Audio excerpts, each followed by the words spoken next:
Hello hi friends, ఎలా ఉన్నారండి? అందరూ బాగున్నారు కదా? ఈరోజు వీడియోలో మంచి మంచి టిప్స్ అయితే మీతో షేర్ చేసుకున్నాను. అలాగే నా వీడియో ఎవరైనా ఫస్ట్ టైం చూసినట్లయితే ప్లీజ్ అండి లైక్ చేయడం అలాగే సబ్స్క్రైబ్ చేయడం అయితే అసలు మర్చిపోవద్దు. ఇప్పుడు టిప్ నెంబర్ 1 చూద్దాం. మనం ఆలుగడ్డల్ని ఎక్కువగా తెచ్చుకున్నప్పుడు మార్కెట్ నుంచి ఈ విధంగా మొలకల్లాగా వచ్చేస్తాయి. అలానే వచ్చేసిన వాటిని మనం వండుకున్నామంటే మనకి క్యాన్సర్స్ అలాగే మన హెల్త్ అనేది ఖరాబ్ అయిపోతుంది. అలా కాకుండా ఉండాలంటే ఇలా అయితే మీరు ఒకసారి ట్రై చేసి చూడండి. చాలా బాగా వర్కౌట్ అవుతుంది టిప్ అయితే. మనం డైలీ యూజ్ చేసే వెల్లుల్లి ఉంటాయి కదా, వాటిని ఒక 3-4 లాగా ఈ విధంగా అక్కడక్కడ మనం సైడ్స్కి పెట్టేసామంటే మొలకలు అయితే అస్సలు రావండి. మాకు 15 డేస్ 1 మంత్ వరకు కూడా ఇలానే ఫ్రెష్గా ఉంటాయి. టిప్ నచ్చింది అనుకుంటున్నాను. నచ్చినట్లయితే ప్లీజ్ అంటే లైక్ చేయడం అయితే అస్సలు మర్చిపోవద్దు. ఇప్పుడు టిప్ నెంబర్ 2 చూద్దాం. ఈ టిప్ అయితే ప్రతి ఒక్కరికి చాలా బాగా యూజ్ అవుతుంది. లైటర్ని ఎక్కువగా యూజ్ చేస్తూ ఉంటాం కదా, మార్నింగ్ నుంచి ఈవినింగ్ వరకు. దానికి జిడ్డుగా అలాగే డస్ట్ అయితే అలానే ఉంటుంది. దాన్ని క్లీన్ చేసుకోవడం అయితే వాటర్తో క్లీన్ చేసామంటే తొందరగా ఖరాబ్ అయిపోతుంది. అలా కాకుండా ఇలా మనం పేస్ట్తో ఒకసారి క్లీన్ చేసామంటే షైనింగ్ కూడా చాలా బాగా వస్తుందండి.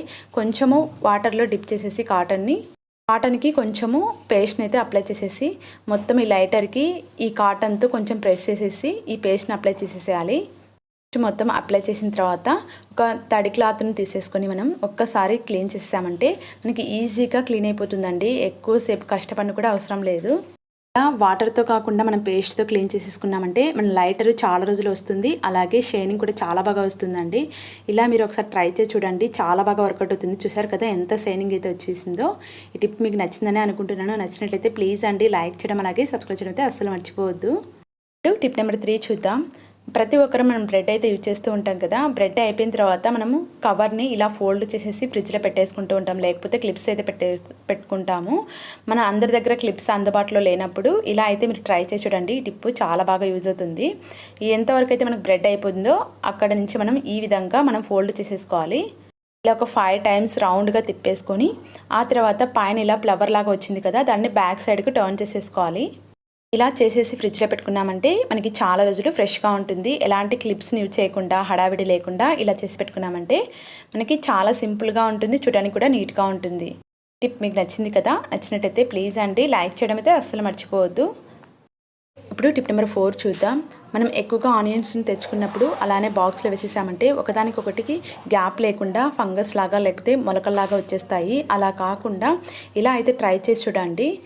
ఎక్కువగా ఆనియన్స్ని తెచ్చుకున్నప్పుడు మీ దగ్గర న్యూస్ పేపర్స్ కానీ టిష్యూ పేపర్స్ ఉన్నా కానీ ఈ విధంగా చిన్న చిన్న పీసెస్గా కట్ చేసుకొని అక్కడక్కడ మనం దీన్ని మధ్యలో వేసేసుకున్నామంటే వీటి గ్యాప్లలో అవి ఫంగస్ రాకుండా అలాగే అందులో ఉన్న తడి తేమనంతా ఈ పేపర్ అనేది పీల్చేసుకుంటుంది.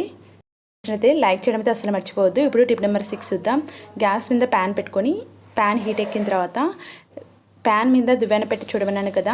అవునండి, మన పని అయితే చాలా ఈజీగా అవుతుంది. ఇలా ప్యాన్ అనేది కొంచెం హీట్ ఎక్కిన తర్వాత టర్న్ ఆఫ్ చేసేసుకొని కొత్తగా దువ్వెన తెచ్చుకున్నప్పుడు వాటి టీత్ అయితే చాలా షార్ప్గా ఉంటాయి. అలానే యూజ్ చేసామంటే మన హెయిర్లో గుచ్చుకున్నట్లు అనిపిస్తుంది. అలాంటప్పుడు ఇలా అయితే ట్రై చేసి చూడండి.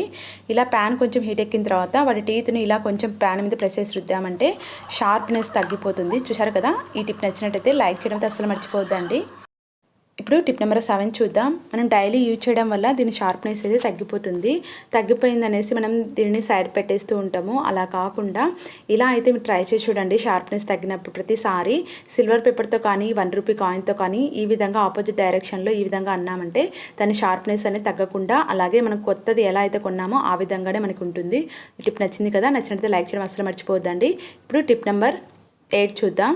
డైలీ యూజ్ చేసే సిజర్స్ కానీ చాక్స్ కానీ మనకి షార్ప్నెస్ తగ్గిపోయిందనేసి సైడ్ పెట్టకుండా ఇలా సిల్వర్ పేపర్తో మనం 2-3 టైమ్స్ కట్ చేస్తూ ఉన్నామంటే మనకి షార్ప్నెస్ అనేది మళ్ళీ పెరిగిపోతుందండి. చూశారు కదా? ఈ విధంగా ట్రై చేసి చూడండి. ఇప్పుడు టిప్ నెంబర్ 9 చూద్దాం. ప్రతి ఒక్క ఆడవాళ్ళమైతే నెయిల్ పాలిష్ని యూజ్ చేస్తూ ఉంటాము. అనుకోకుండా కింద పడిపోయినప్పుడు దానిని మనం క్లీన్ చేసుకోవడానికి స్క్రబ్బర్ని అలాగే వాటర్తో క్లీన్ చేస్తూ ఉంటాము. అలా కాకుండా ఇలా అయితే ట్రై చేసి చూడండి. కొంచెం పంచదారను వేసేసి ఏదైనా ఒక పొడి క్లాత్ని తీసేసుకొని దానిపైన కొంచెం ప్రెస్ చేసి ఈ పంచదారతో రుద్దేసామంటే మనకి ఈజీగా రిమూవ్ అయిపోతుందండి. చూశారు కదా? ఈ టిప్ నచ్చింది కదా? నచ్చినట్టయితే లైక్ చేయడం అయితే అస్సలు మర్చిపోవద్దండి. అన్ని టిప్స్ నచ్చినట్లయితే కామెంట్ చేయడం అస్సలు మర్చిపోవద్దు.